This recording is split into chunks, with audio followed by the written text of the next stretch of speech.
Everyone, welcome to बायोसोम्स। आज हम बात करने वाले हैं प्यूबर्टी से रिलेटेड कुछ चीज़ों के बारे में।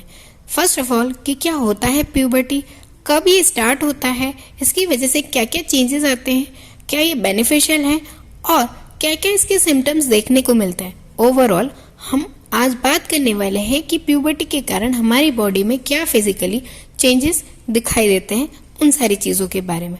तो चलिए शुरू करते हैं।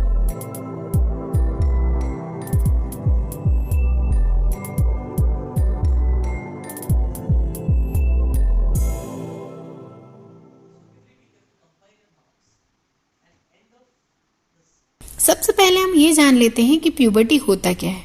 तो प्यूबर्टी वह टाइम है हमारी लाइफ का जब हम चाइल्डहुड से एडल्टहुड की तरफ मूव करते हैं, यानी कि हमारी बॉडी में आना, naturally, healthy, mentally, physically, emotionally कुछ चेंजेस आना, जिसकी वजह से हम अपने आप को एडल्ट फील करते हैं, उसे हम प्यूबर्टी कहते हैं। या सीधे से शब्दों में कहा जाए कि आपकी बॉडी का डेवलप होना और आपके सेकेंडरी कैरेक्टर्स का बनना प्यूबर्टी कहलाता है।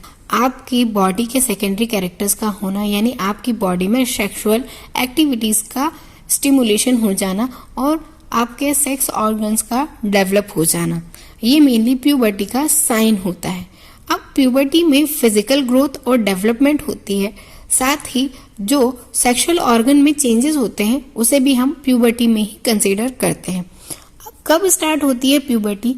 एक्चुअली प्यूबर्टी का स्टार्ट होने का इनिशिएटिव टाइम तो 13 to 15 ईयर्स माना जाता है, बट ये वेरी करता है। ये 10 to 11 ईयर्स भी हो सकता है, 9 to 14 ईयर्स भी हो सकता है। बॉयज और गर्ल्स दोनों में ये वेरी कर सकता है और ऐसा भी जरूरी नहीं है कि सबका प्यूबर्टी टाइम एक साथ शुरू हो। फॉर एग्जाम्पल, यदि एक क्लास में बहुत सारे 20 स्टूडेंट्स हैं तो ज़रूरी नहीं है कि 20 ही स्टूडेंट्स का एक ही एज में प्यूबर्टी लेवल स्टार्ट हो, क्योंकि ये डिपेंड करता है आप किस प्रकार का फूड ले रहे हैं, किस तरह का न्यूट्रिशन ले रहे हैं। हीट सेंसिटिव भी होती है चीज़ें, तो इन सारी चीज़ों पे ये डिपेंड करता है। साथ ही ये कुछ चीज़ें जीन्स पर भी डिपेंड करती है कि यदि किसी की फैमिली में अर्ली प्यूबर्टी वाला जीन है तो वो उनमें अर्ली प्यूबर्टी आएगी, और किसी किस में लेट प्यूबर्टी वाला है तो वहाँ पर लेट प्यूबर्टी आती है। बट ये नॉर्मल प्रोसेस है। और दूसरी चीज़ ये है कि प्यूबर्टी के जो सिम्टम्स होते हैं वो एक साथ डेवलप नहीं होते, कुछ कुछ टाइम लगाते हैं। ये 18 मंथ से लगाकर 3 ईयर्स तक का टाइम लेते हैं, जब जाके प्रॉपर प्यूबर्टी आती है, यानी कि प्रॉपर डेवलपमेंट होता है। और ये नॉर्मल है, नेचुरल है और ये होना भी ज़रूरी है, क्योंकि उसके बाद ही ह्यूमन बॉडी की बात की जाए तो उनमें फर्टिलाइजेशन की कैपेसिटी डेवलप होती है, यानी अपनी रिप्रोडक्शन कैपेसिटी डेवलप होती है प्यूबर्टी के बाद ही। इसमें कई सारे इमोशनल चेंजेस होते हैं जिसके कारण हमें हमारी बॉडी के इन चेंजेस को कंट्रोल करने की कैपेसिटी नहीं रहती है। तो अब हम बात करते हैं कि क्या चेंजेस होते हैं प्यूबर्टी के कारण। अब हम बात करते हैं कि फीमेल्स में यानी गर्ल्स में क्या प्यूबर्टी की वजह से चेंजेस आते हैं। एक्चुअली प्यूबर्टी का मेन एक कारण होता है हार्मोन्स का सिक्रीशन। हमारे गोनाड से हमारे सेक्स हार्मोन्स का सिक्रीशन होता है, जिसकी वजह से हमारी रिप्रोडक्शन ऑर्गन यानी reproductive organ, sex organs develop होते हैं और उसी के कारण फीमेल्स में मेंस्ट्रुएशन साइकिल स्टार्ट होता है। और मेंस्ट्रुएशन साइकिल स्टार्ट होने का मतलब ही है कि फीमेल ने अब अपने आप को डेवलप कर लिया है फर्टिलाइजेशन के लिए। साथ ही फीमेल्स में ब्रेस्ट का साइज भी इंक्रीज होता है।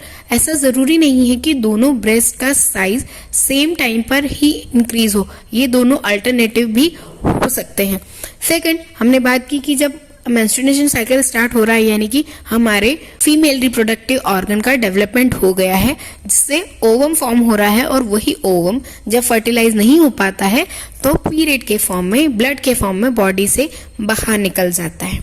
इन्हीं हार्मोन्स की वजह से थोड़ा सा इमोशनल चेंजेस आते हैं, जिसे हम मूड स्विंग्स कहते हैं। कभी इरिटेशन फील होना, कभी इरिटेट फील होना, कभी फ्रस्ट्रेट फील होना, कभी हैप्पी, कभी सैड फील होना, ये सारे मूड स्विंग्स उसी की वजह से होते हैं। प्यूबिक हेयर और हेयर ग्रोथ का होना, आपके जेनाइटल एरिया में यानी आपके जो रिप्रोडक्टिव ऑर्गन्स हैं उसके एरिया में प्यूबिक हेयर्स का ग्रो होना भी प्यूबर्टी का ही एक सिम्टम है। साथ ही आर्मपिट में भी हेयर ग्रोथ होना भी प्यूबर्टी का सिम्टम है। बॉडी के शेप साइज में चेंज होना और हमारी बॉडी में वेट इंक्रीज होना फीमेल्स में वॉइस का मॉड्यूलेशन हो जाना, यानी थोड़ी सी इनकी वॉइस थिन हो जाती है, जिसकी वजह से उनकी वॉइस में भी मॉड्यूलेशन आता है। फिर हार्मोनल चेंजेस होने की वजह से अपने आप में फ्रस्ट्रेटेड फील करना या मूड स्विंग्स का होना, ये सारे सिम्टम्स होते हैं प्यूबर्टी के।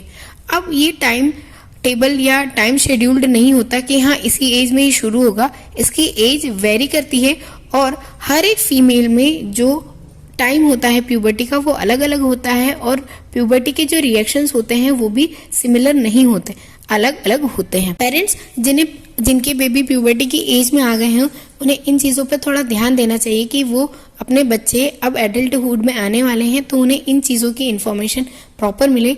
अब बात करते हैं बॉयज़ में प्यूबर्टी की वजह से क्या क्या चेंजेस दिखते हैं। तो बॉयज़ में तो ये अराउंड 12 to 14 ईयर्स या फिर 11 की एज से भी स्टार्ट होता है। गर्ल्स की तरह इनमें भी वेरी करता है कि कब प्यूबर्टी स्टार्ट हो रही है।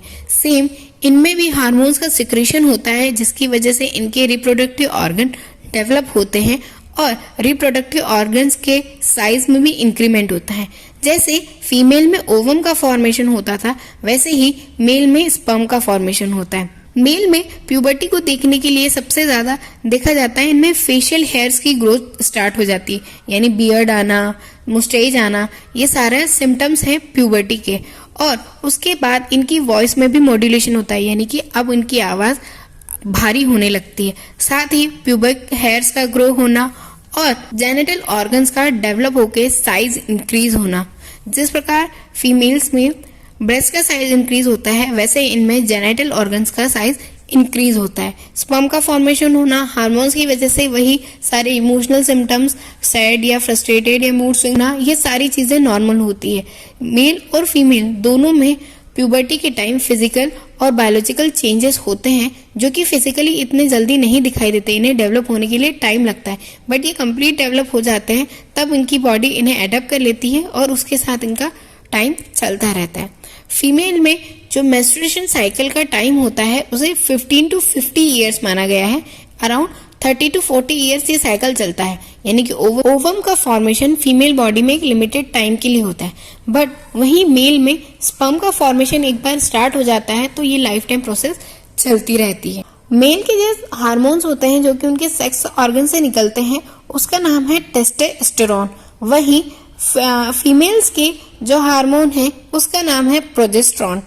मेल और फीमेल के रिप्रोडक्टिव ऑर्गन्स अलग अलग होते हैं।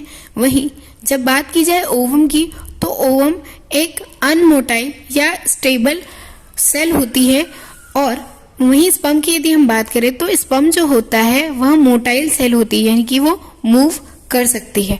आई होप कि लेक्चर आपको समझ आया होगा, तो प्लीज वीडियो को लाइक कीजिए,